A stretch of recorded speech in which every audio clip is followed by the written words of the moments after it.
Uh, it's a crisis for a lot of people, and there's a lot going on around that is very confusing, very dark, very reason to cause fear. Um, so what I was thinking, why don't we spend just a few minutes, and everybody's is a everybody activity. I want you to share with us what is your favorite couple of verses, or it could be several verses in a row, passages that help you. We were talking about this idea of Abraham and Abraham walking and living by faith.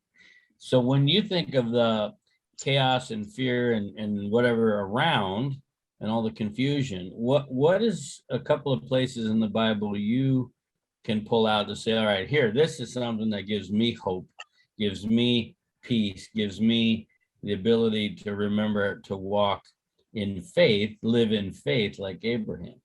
So it's a little bit of a thinking exercise here for everybody. Um, could be something that's just off your memory, or you can look something up in verses, kind of looking for, there might be promises. Let's rattle through a few just to exercise our minds on where real reality is, no matter what's in the news. So I think the last time Charlie was here, we went on a bike ride and we were working on something during the bike ride. And something that the verse that I shared with him, and he's actually now thrown back at me several times. um, it's it just keeps coming back in my head, and it has been through the whole thing, and it is simply be still and know that I am God. Okay. And that, I think that verse for me has been the most prominent. Do we um, know anyone remember the reference off the top where that is? Let's take a look at a little bit of context.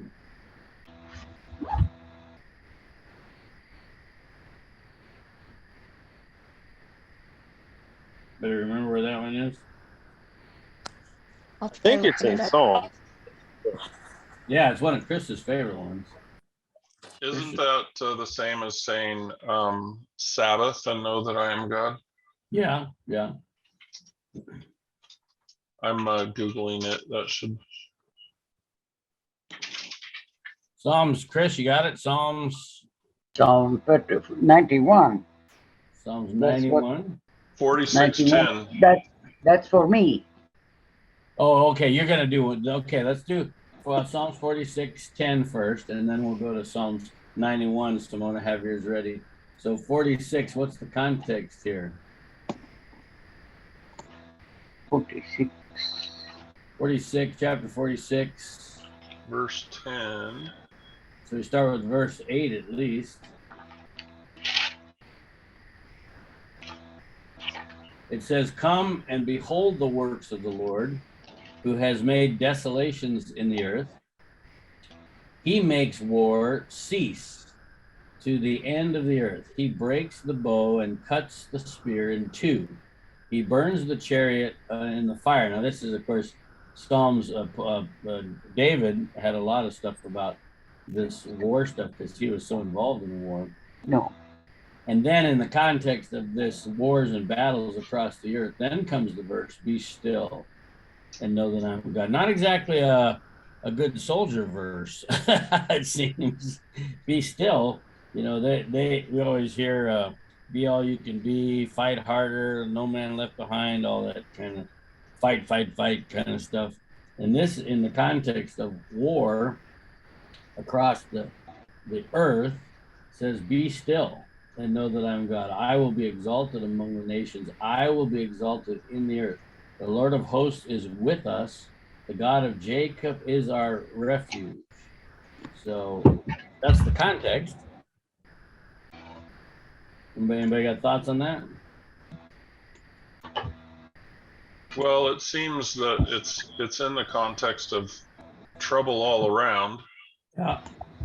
But he's in control of it all. No. So those who know him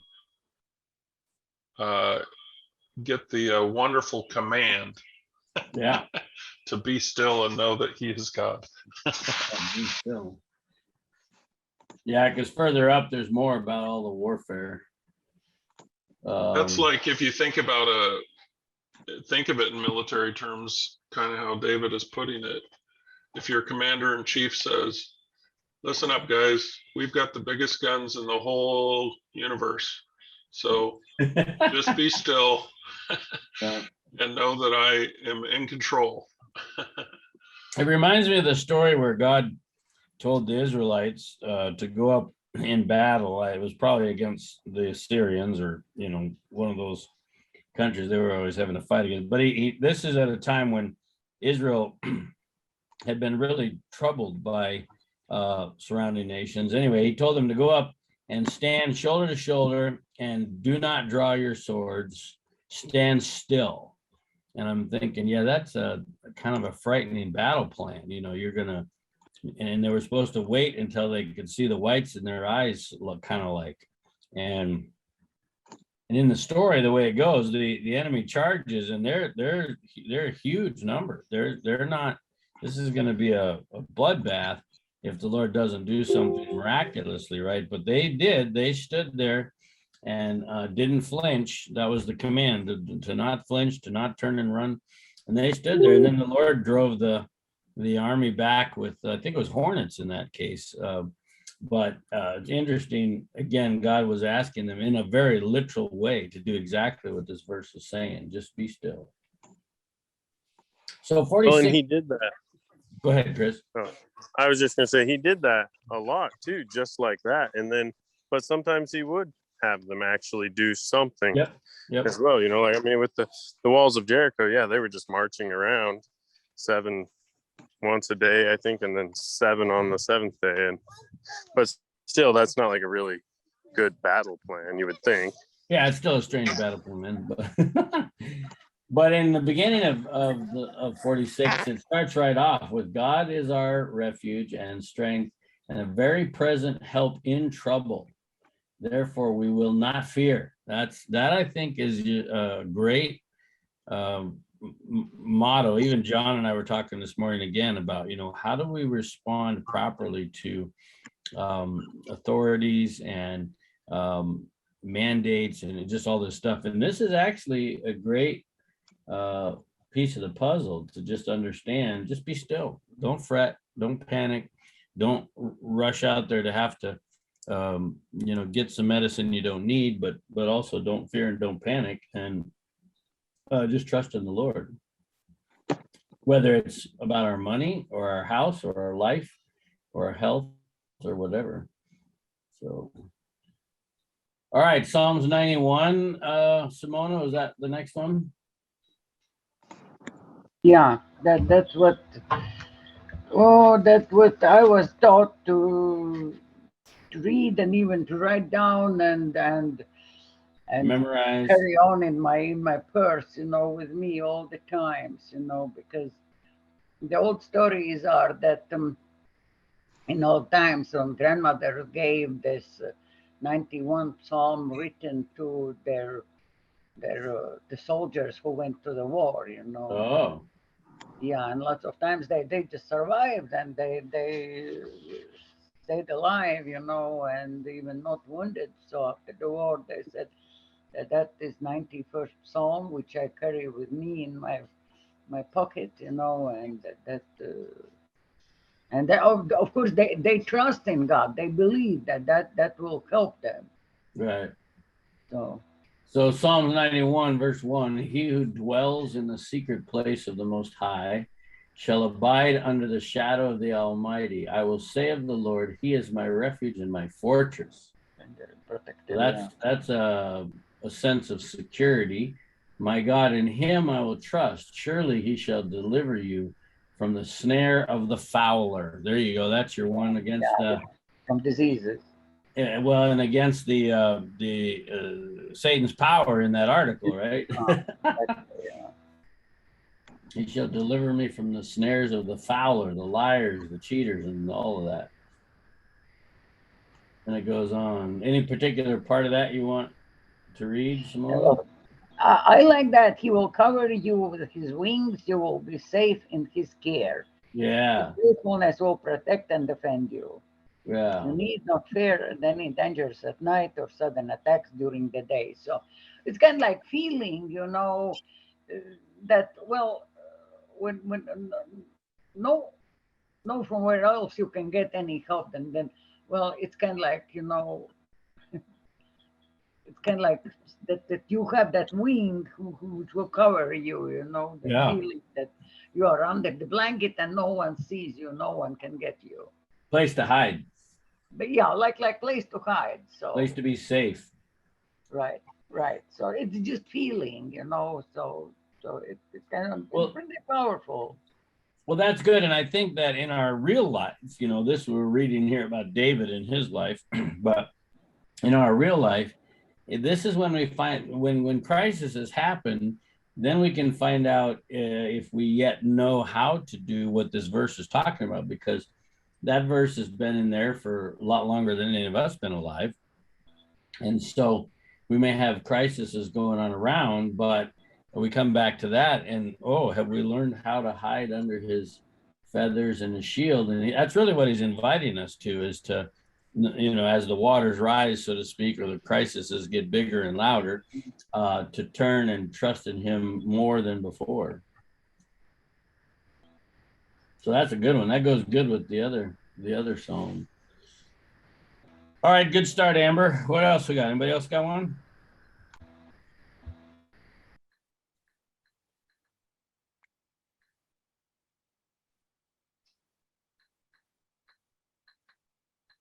Will you rephrase your starting request? Oh, it was just Simone and I were on before anybody else was, and we were just talking about this article that she read that Dad gave her that was describing Satan's strategies, and it's called Power of Satan is the title of it. But when we think, and then we were just talking together about all the crises around and how you can't trust anything, and who knows what the truth is, and lies and deception on every side, and so on and so on.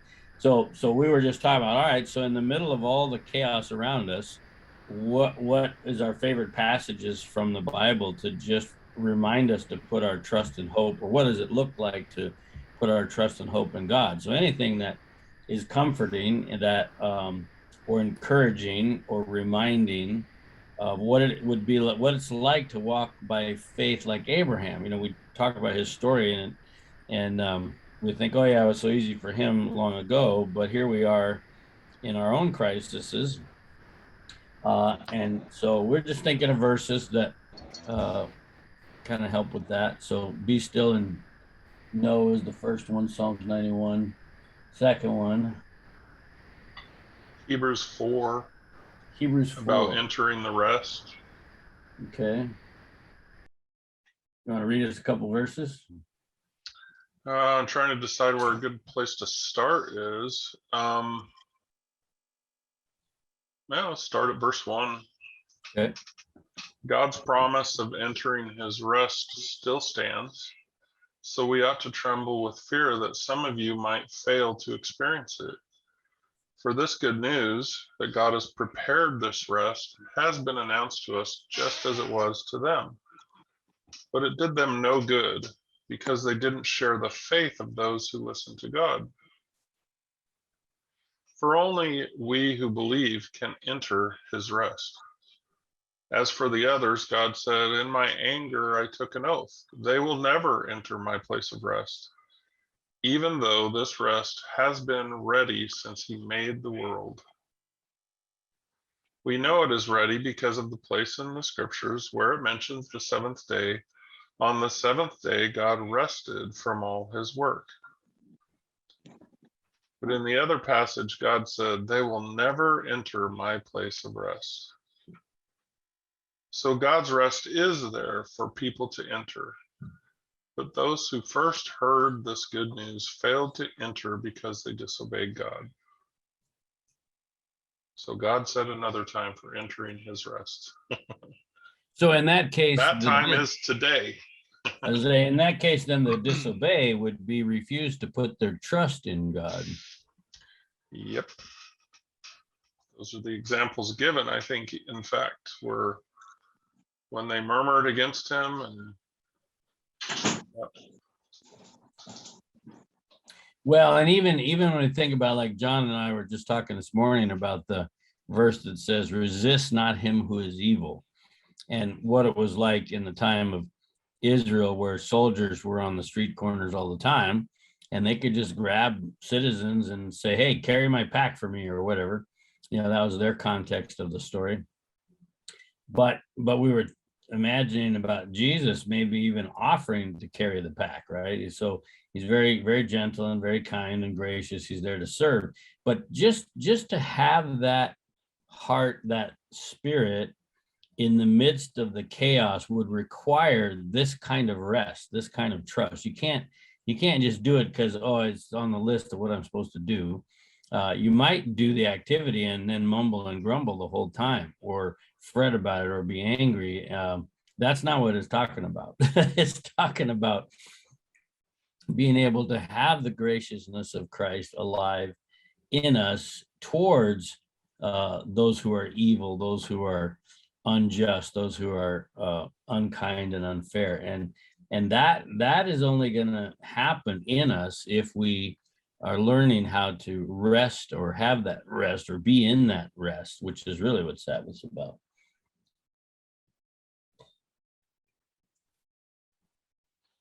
yep. One of the things that I was thinking about in that Sabbath rest is, and I think it kind of speaks to the idea of what we're putting our faith in.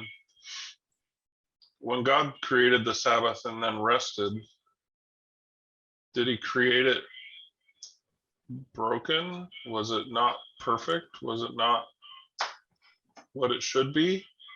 Because when we start adding to the Sabbath and putting man-made rules and ideas and concepts into the Sabbath, are we not just saying to the Lord, what you made wasn't good enough? Well, here, let me help you with the Sabbath thing.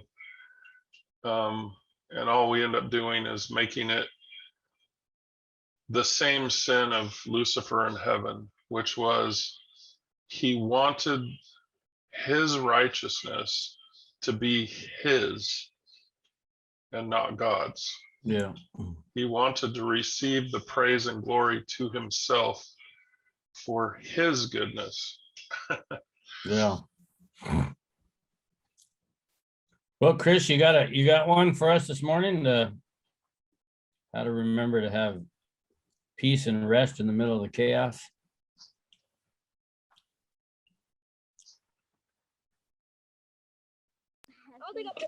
Took me a second. I got gloves on to get my phone open. So I was thinking about the stories of, and I kind of was reading those this week. You know, if you look in the Bible, there is tons of stories where something similar or way worse than what's happening back then too. You know, like Daniel and his friends. It's a pretty good story about it, where God was protecting them from the fiery furnace. And reading that story is really good. You know, I mean, they were trying to be at peace and everything the whole time, and not go start big rebellions or anything. They were just living, and they were protected for the most part until a few times that they got, it looks like, at least that was written about, tested pretty hard, like thrown in the fiery furnace and didn't get burned up, and then thrown in the lion's den and didn't get eaten. So I like those stories, and kind of been reading them and thinking. Any particular saying, like a proverb or a verse from that story that kind of underscores the whole thing? Oops. Probably, and I probably am not thinking of it at the moment. See if we can find one. Story. Let's try the three friends one. Daniel. There was some stuff about obeying God rather than men, and I remember, at least in the storybooks as a kid. You want to talk? What chapter is the three friends story in there? You know, I don't remember. I was reading it this week, but I I'm didn't looking look at where it was exactly. Dad, here. Chris, Down about in Psalms 139. Well, they're looking for the Daniel. Oh, story. I really like that whole chapter. Psalms, I think it's 137 is like one of my favorite chapters too. It's just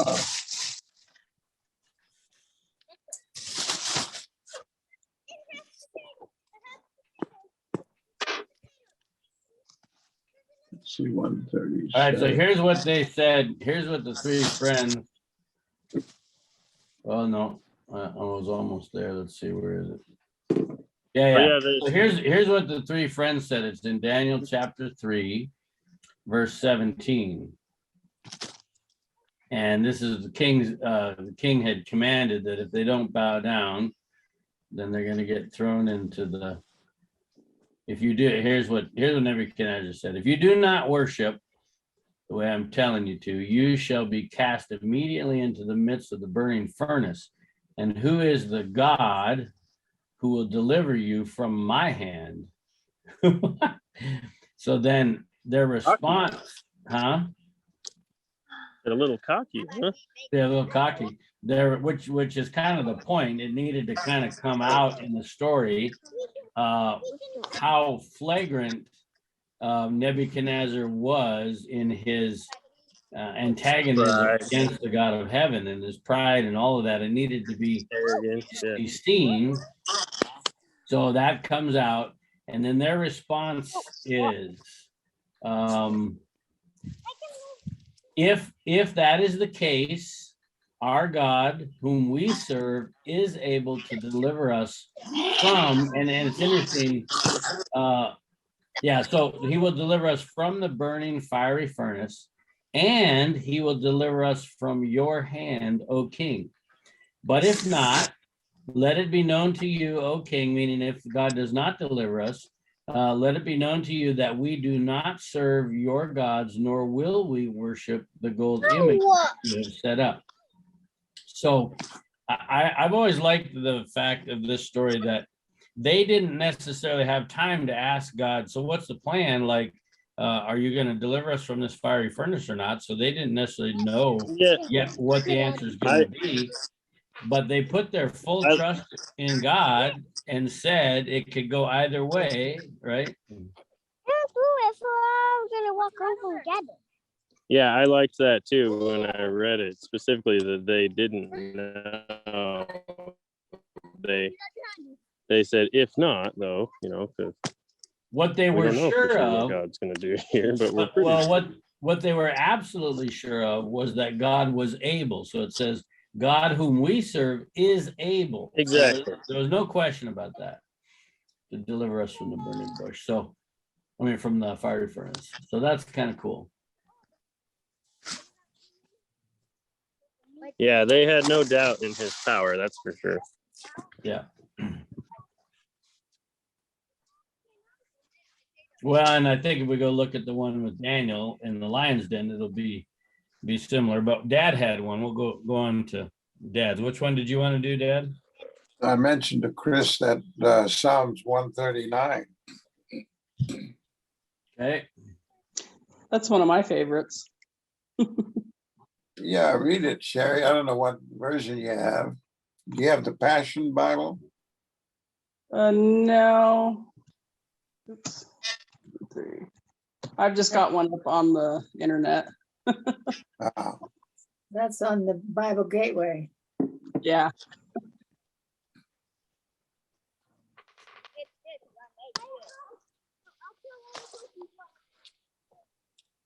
I'm not certain what translations are available on here. Oh my, a lot of them. I'll pull this side, you pull it. Good job.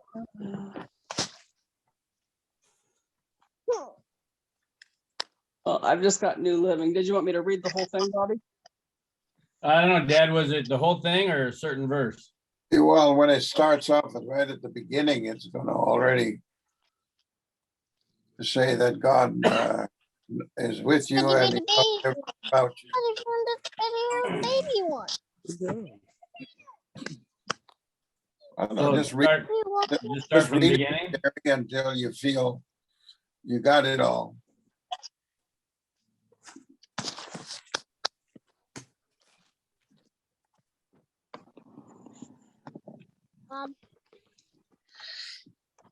You gonna read it, honey? Yep. Yeah, I'll just start at the top and break in if you want me to stop anywhere. Oh Or you- Lord, you have examined my heart and know everything about me. You know when I sit down or stand up. You know my thoughts even when I'm far away. You see me when I travel and when I rest at home. You know everything I do. You know what I'm going to say even before I say it, Lord. You go before me and follow me. You place your hand of blessing on my head. Such knowledge is too wonderful for me, too great for me to understand. I can never escape from your spirit. I can never get away from your presence. If I go up to heaven, you are there. If I go down to the grave, you are there. If I ride the wings of the morning, if I dwell by the farthest oceans, even there your hand will guide me, and your strength will support me.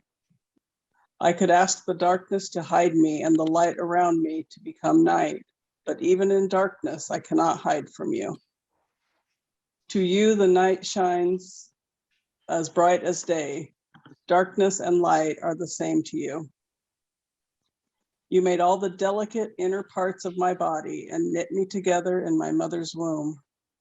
Thank you for making me so wonderfully complex. Your workmanship is marvelous. How well I know it. You watched me as I was being formed in utter seclusion, as I was woven together in the dark of the womb. You saw me before I was born. Every day of my life was recorded in your book. Every moment was laid out before a single day had passed. How precious are your thoughts about me, O God. They cannot be numbered. I can't even count them. They outnumber the grains of sand. And when I wake up, you are still with me. Oh God, if only you would destroy the wicked, get out of my life, you murderers. They blaspheme you, your enemies misuse your name. Oh Lord, shouldn't I hate those who hate you? Shouldn't I despise those who oppose you? Yes, I hate them with total hatred, for your enemies are my enemies. Search me, O God, and know my heart. Test me and know my anxious thoughts. Point out anything in me that offends you and lead me along the path of everlasting life.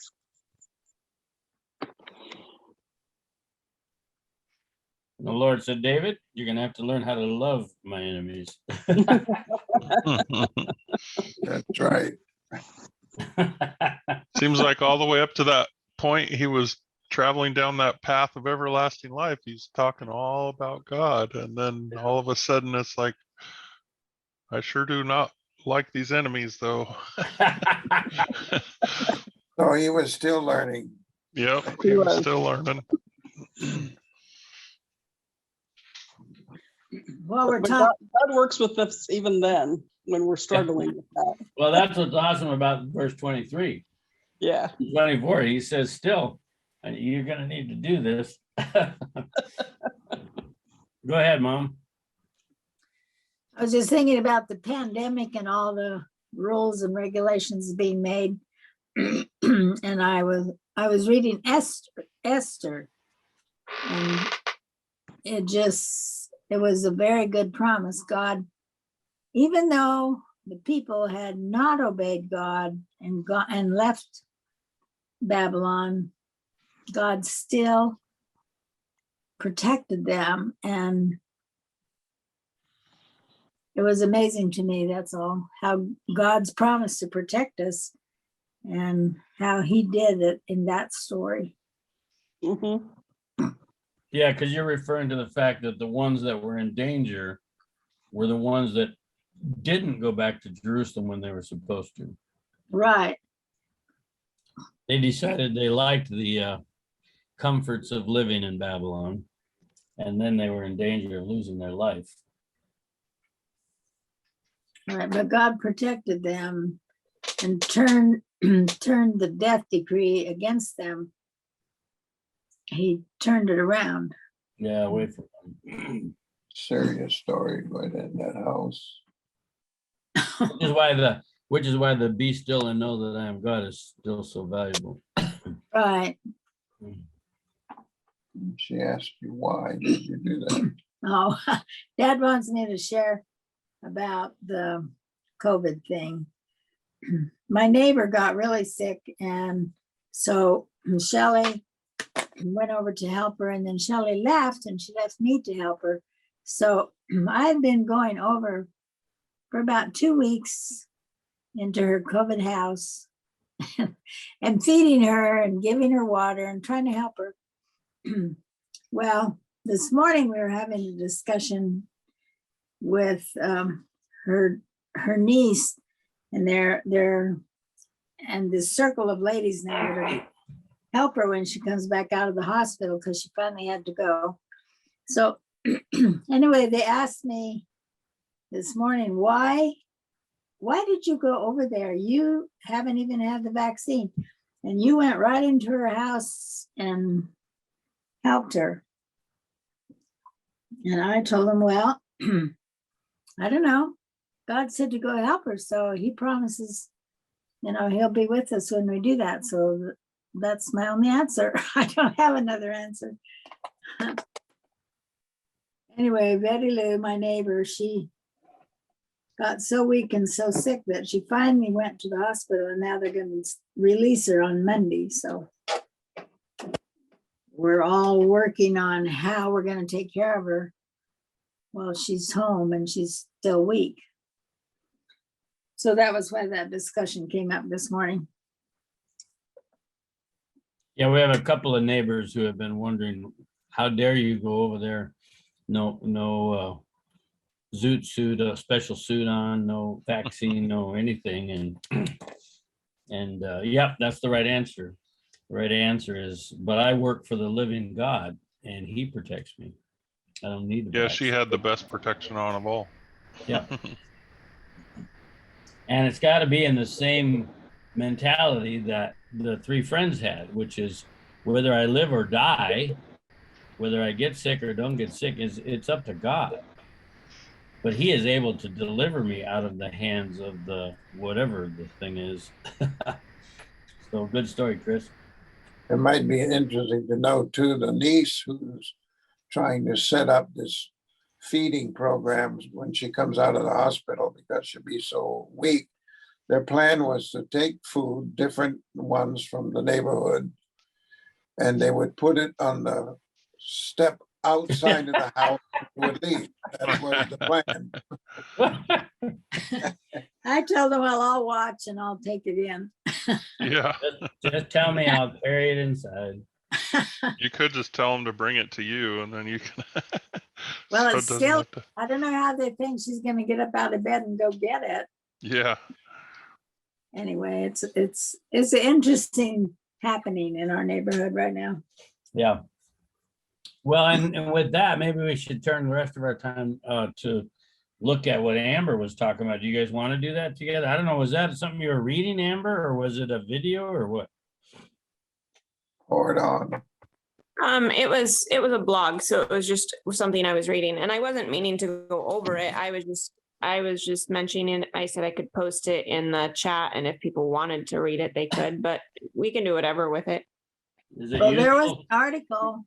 Is that the There one was she's an referring article to? that was put out in Adventist Today by a doctor who was speaking against what Tim Jennings had said. And so then, so Tim Jennings' blog is in response to that. So you really need to read them both. But anyway. I read It's- them last night. Oh, you Yeah. did, John? Yeah. Yeah. I honestly did not read the article at all, nor the response to his. Because I don't know, in my head, I don't need to read something that's not true just to get to the truth. So, but you certainly could. I only read Tim Jennings' response, and for what it was, meaning I just wanted to see what he was saying, because he was simply clarifying what he's been saying all along. And I thought it was a really good, I don't know, I just thought it was a condensed version of what he's been saying, and I just found it helpful and good. But I didn't read the articles.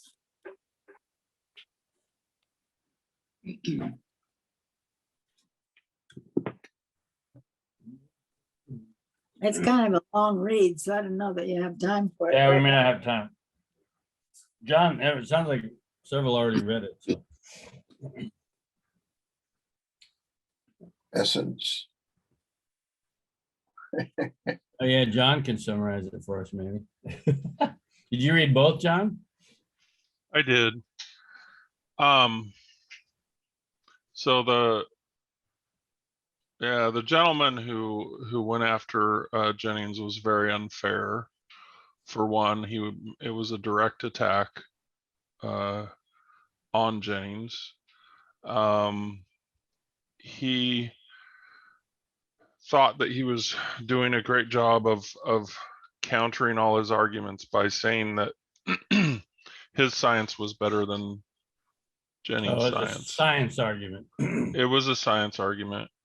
So then Jennings' response to that was to say that he wasn't really interested in necessarily having a science argument, but that he was trying to bring people to the principle that of coercion and force that's being used being a problem. And he was trying to keep it about principle and the principles of God. So then the follow-up response to that was a list of, he took one blog article that Jennings had written, which was about the death of the American physician, or I don't know, something like that, which was a discussion of the issues with the healthcare system. And what he did was he did, which I think was a very wicked maneuver, quite honestly, was to say the word God was used 0 times in this blog article. The word Jesus was used 0 times in this blog article.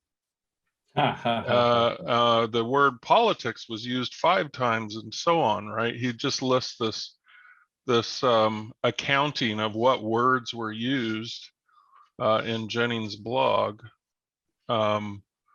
which was really his way of, I don't know, what's the emotional word for that kind of maneuver? It's just unfair. It's not a fair, open conversation. It's I'm going to just create a bunch of reasons why you're to be ignored and not listened to.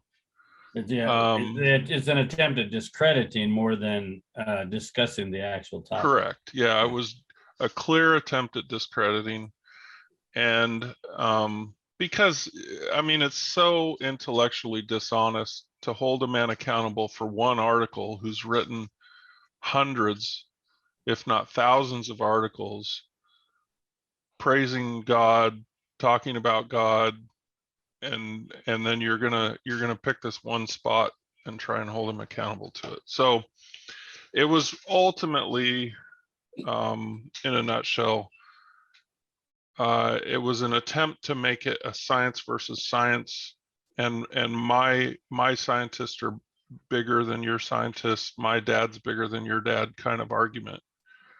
You know, my knowledge is greater than your knowledge, and you're just a quack, which I'm putting my words on it, but that's the feeling that I got from it. The guy was basically calling Jennings a quack. Yeah. In fact, he went out of his way to mention that Jennings uses a therapy for depression that uses magnetism or something like that. It's a tested and proven therapy, but it's rather expensive. And he made a point to talk all about how expensive that therapy was and that Jennings used it. So. How that fitted with COVID, but anyway. Well, it was really a personal attack on Tim Jennings. That's the whole, if I had to put it in a nutshell, that was the purpose. You're not following the program that I believe to be right, therefore I'm going to attack you. Yeah. So I feel like, so when, maybe we could just read a few paragraphs out of, just because I feel like the very beginning of his response was just so good and it gets to the point so quickly. I don't think we need to read the whole thing to get the idea of. Take us through the part you're thinking, Em. Yeah. So it says, COVID is a worldwide issue and every person must decide how they will deal with it personally, but also how they will treat others, especially those who don't agree with them. Will we, in the treatment of others, use God's methods or allow fear to control our actions and embrace the methods of God's enemy?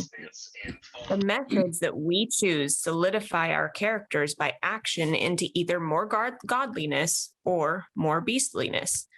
We are to present our bodies as living sacrifices, holy and pleasing to the Lord. This is an act of spiritual worship.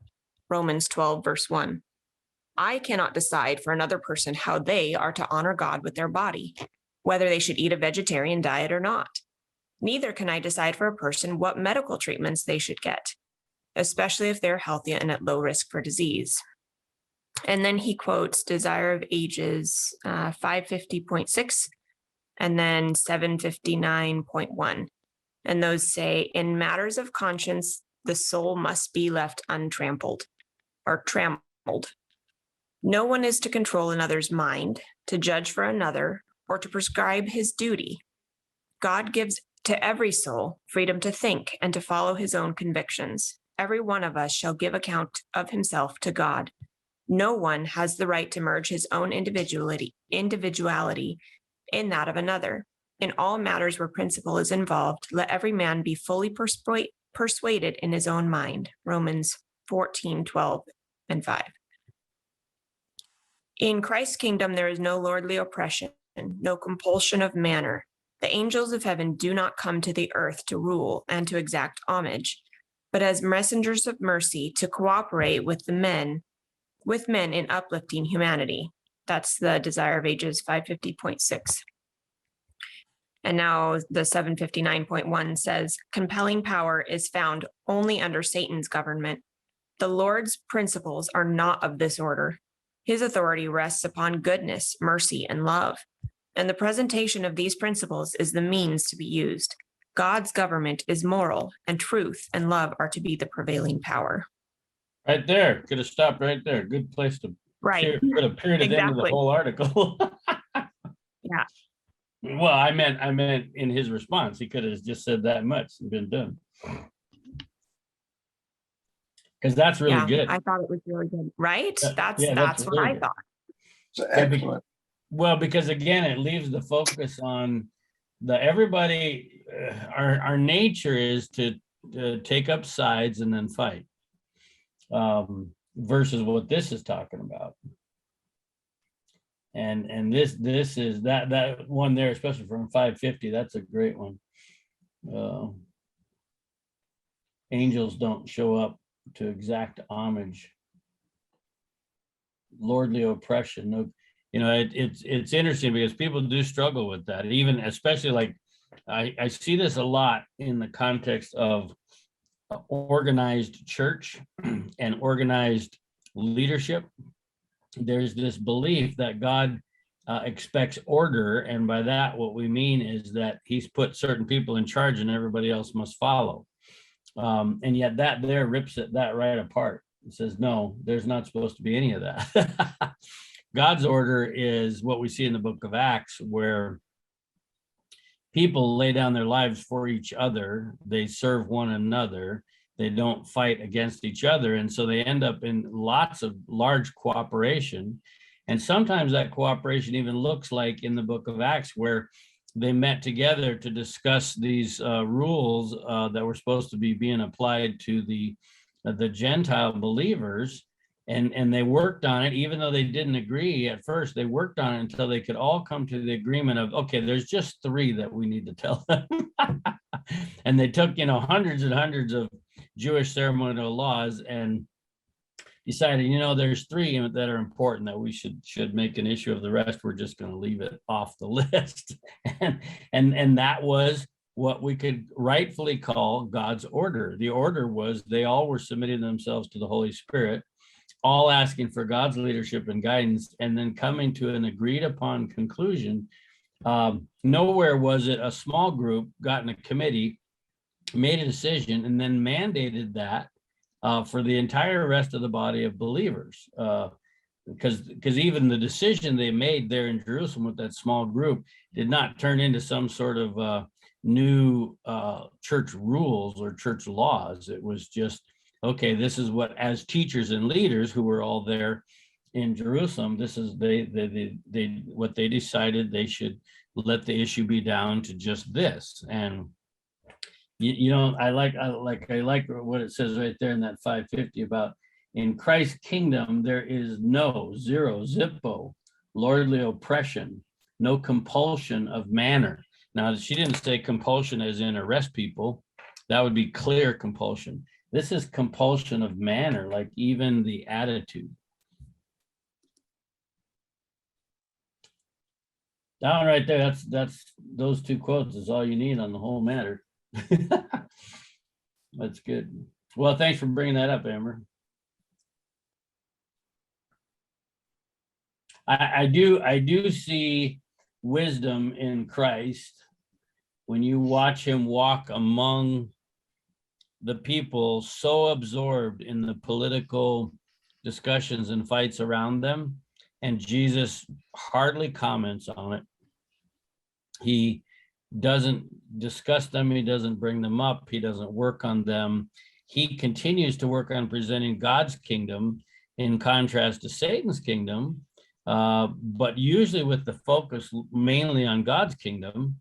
And only when they bring up sort of political fights like paying taxes to Caesar, only then does he comment on it. But he does it so quick and so short that there's not really anything to argue about.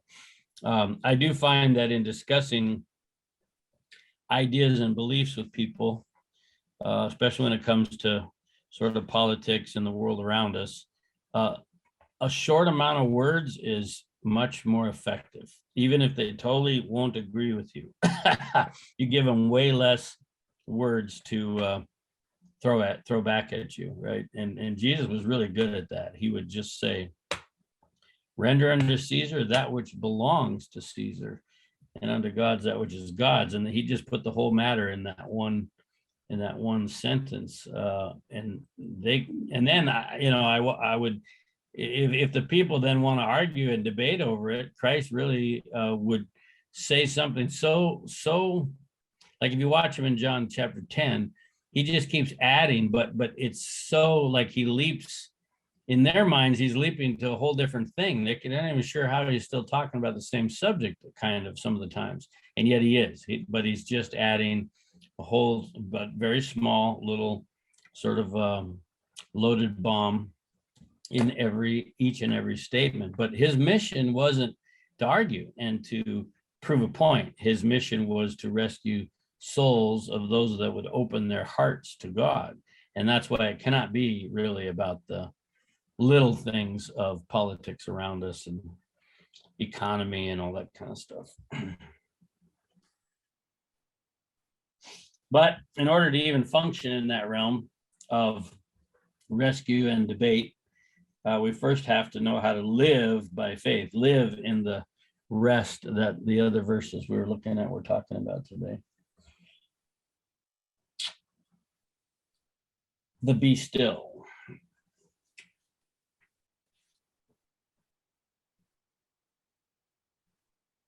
Well, anybody else got something? Got a few minutes left.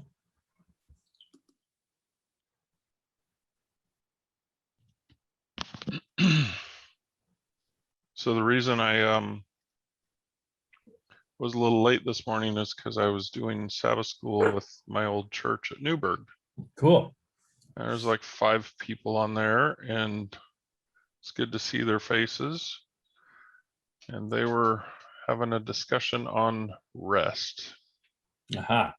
Yeah, so that was a good discussion.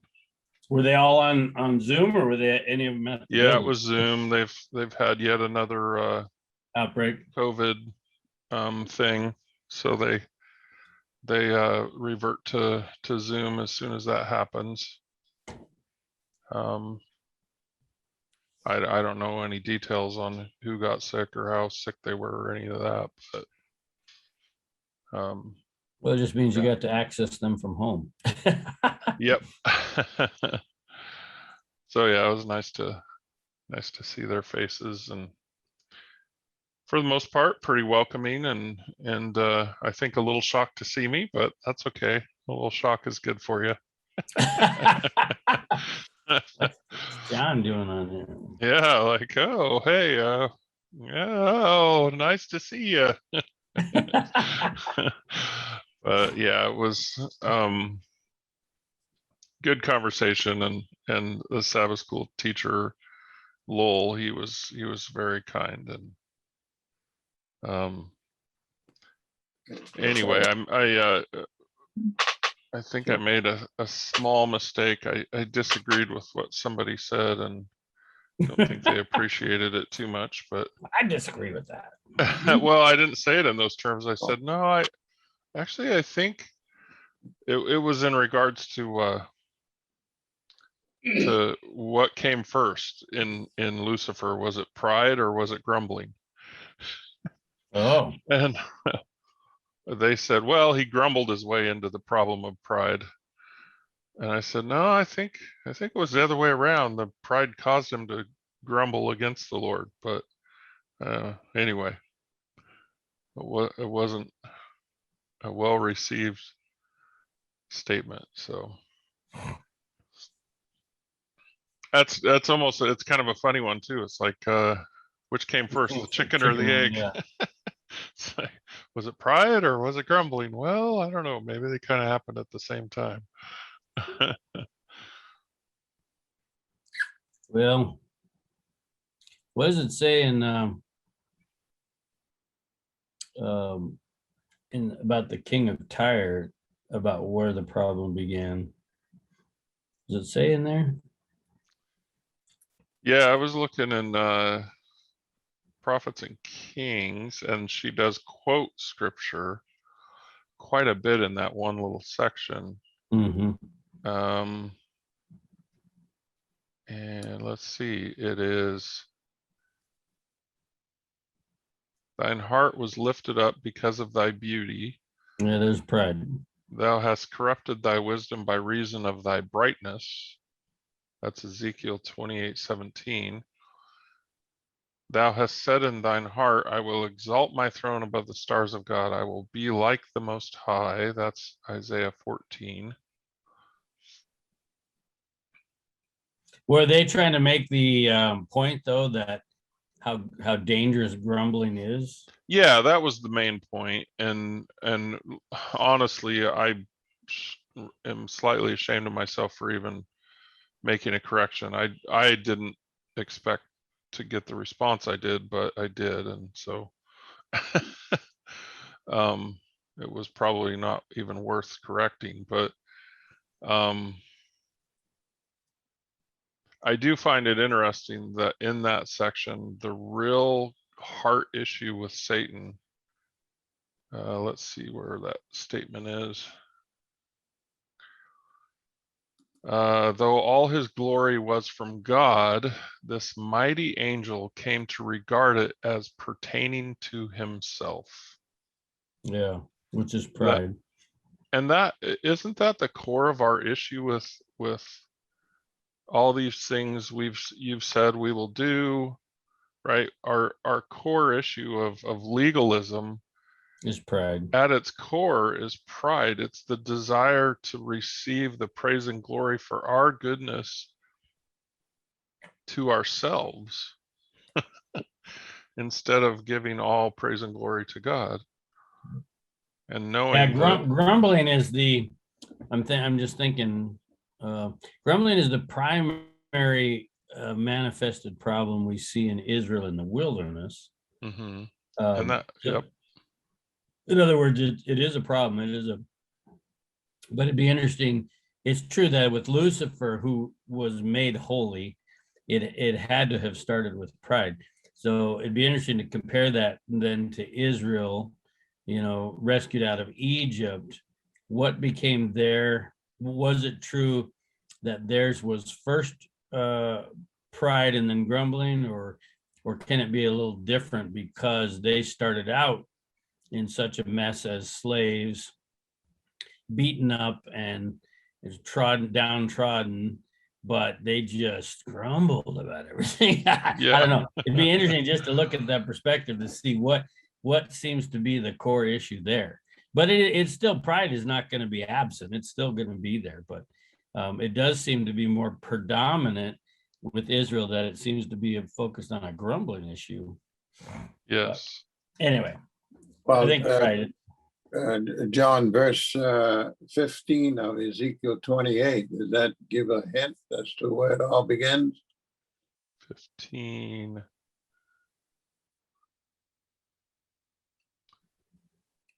Yeah, because of the perfection that God had given him. In other words, you were perfect the day you were created, yeah? Yep. He did. Until God didn't make the sin in him, right, and he made him perfect. He made him not with any pride in his heart. He made him, with love, and he made him perfect. So it says until iniquity was found in your heart. Right. So therefore, something was brewing in there. Yep. Before the burst came out. Yep. Awesome.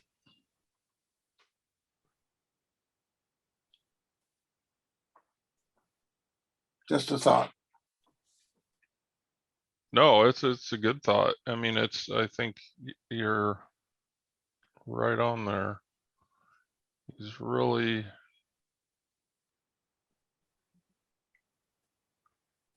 well, again, to quote Sister White, he wants it all to himself.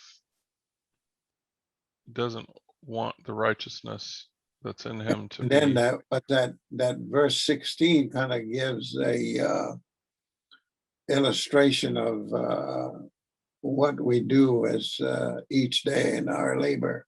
Mm-hmm. Try that verse 16.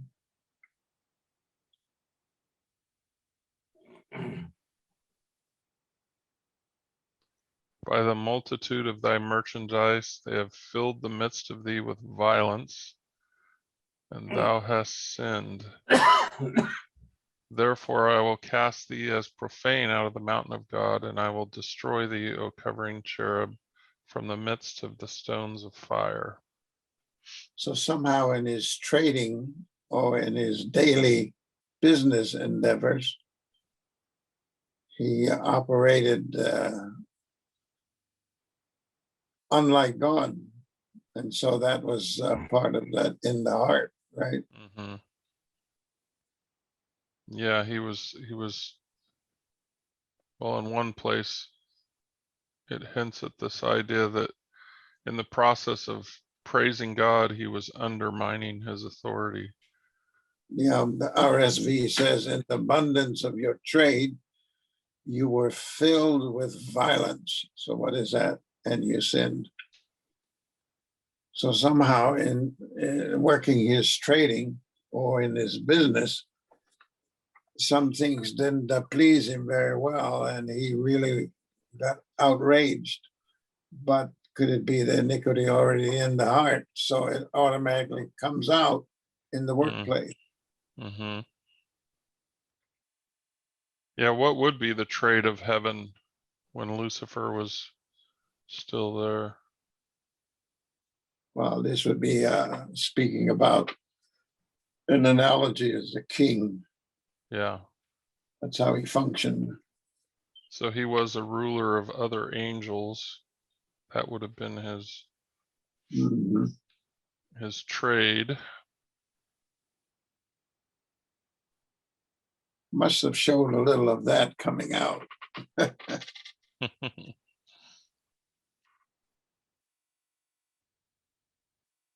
Yeah. good to check all of this in our own hearts too, huh? Yeah, it would be there, all right. Well, that's what I liked about your bringing up that verse about resist not him who is evil in the discussion, John, because it's a verse. And for me, a few weeks ago, I don't know if anybody remembered, but I advised reading carefully. See, what was it? Was it Hebrews 13 about the submitting to all authorities instituted among men? Anyway, It's Romans, I think. Romans 13, maybe it's Romans 13. It's Yeah, been a it's while, Romans. a few weeks back. But anyway, the point is to take those ones that seem hard because they war against our nature, which is in this case maybe to rebel. We just want to rebel, and make sure that's not what we're doing, right? And make sure that's not the reason for the course of action we're choosing for ourselves. In this case, having to do with mandates or whatever. So those verses are important. We don't want to just shove those aside because they seem like they might disagree with what I'm thinking. Rather, we should embrace them and say, wait a minute, I am supposed to not resist him who is evil. So in what way and when and how to be fitted with the other verses, such as the ones Tim's presenting in his arguments, right? They should all fit together. Then we know we got something solid to stand on. Like the be still and know that I am God. I can just be calm and quiet and not reactive and not jump left or right. Just quit being distracted by whatever they're making the argument is, and yet still hold on to, but this verse is important. Resist not him who's evil. So I think that's what's valuable about taking in the whole of what the Lord has to say, rather than just a few verses that urge us on in our natures, which everybody can find if that's what they want to find. So, well, what's interesting about Romans 13 is if you don't separate, like a lot of Bibles have those titles added to chapters, sections, but don't separate it by those titles. Right. You know, he actually moves into the only obligation you have to anyone is to love them. That's right. Owe nothing to anyone except for your obligation to love one another. Yep. If you love your neighbor, you will fulfill the requirements of God's law. Well, good discussion, everybody. I like going over some verses about walking by faith, living by faith, which we've been talking a lot about in concept from Romans, but verses elsewhere in the Bible that give us the promises to lean on, to trust on. Those are useful. Get a little bit of those every day, every week. For sure. Someone like to close with prayer? Who'd like to have a closing prayer?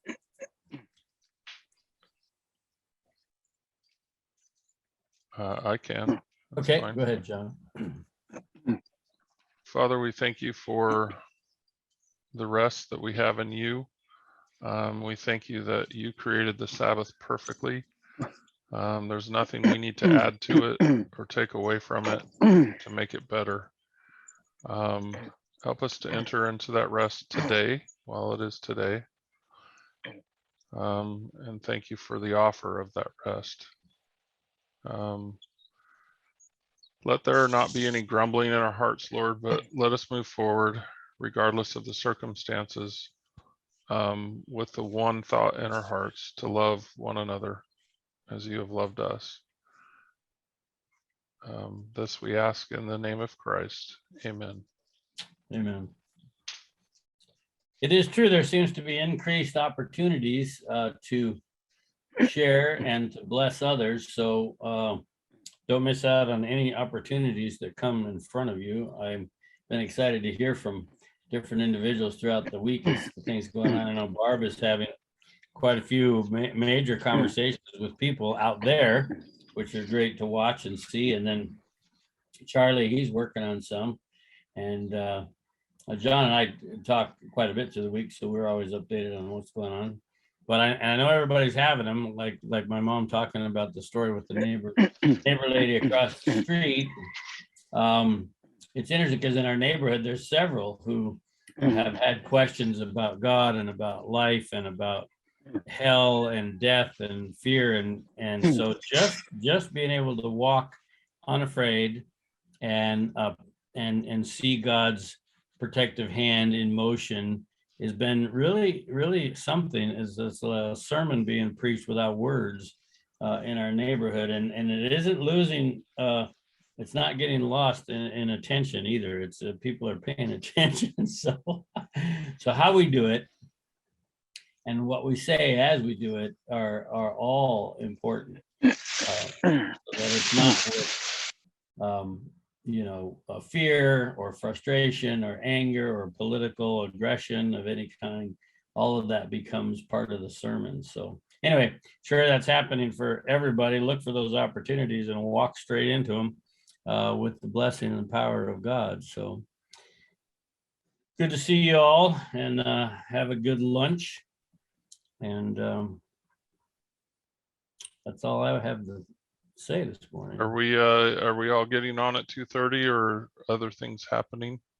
I don't know. Anybody want to get on at 2:30 for more? Or you got people to visit with and things to go out and do? I don't have a burden either way. Yeah, me neither. Well, we could just check in and see if just anybody check shows in up. and see who pops on, and if you got people to bless and to serve, by all means do it. All right, thank you, Simona, for bringing up that topic this morning. Yeah. Bye, guys. Okay, Thanks, see you guys. all. Happy Sabbath. Yeah, happy Sabbath. Yep, bye. Happy Sabbath.